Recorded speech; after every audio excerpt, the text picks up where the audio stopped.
রাধে গোবিন্দ বলো সবাইকে প্রভু কি করে করিবে রাধে রাধে গোবিন্দ বলো আমার অনেক মাঝে সে দাঁড় করিয়া গেল রাধে রাধে গোবিন্দ বলো সবাইকে নিয়ে বৃন্দাবনে চলো রাধে রাধে গোবিন্দ বলো বন্ধা দাও আমার সবাইকে 200 টাকা রাধে রাধে গোবিন্দ বলো শুভভাবে প্রভু তুমি করে দিও দেখা রাধে রাধে গোবিন্দ বলো এই থেকে যে যুবক ভাই এবার বসে বাকি নয়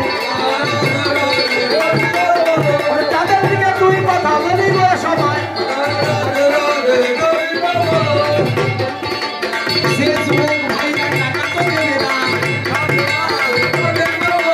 10 বছর ভাইরা তোমার বিয়ে তো হবে না রাধে রাধে গোবিন্দ বলো এবং সাধনে যাবে সবে তা হয় রাধে রাধে গোবিন্দ বলো শেষের দিকে দিকে দেখা বোঝার কানায় রাধে রাধে গোবিন্দ বলো রাধাকে ধরি দিয়ে সাগরে যায়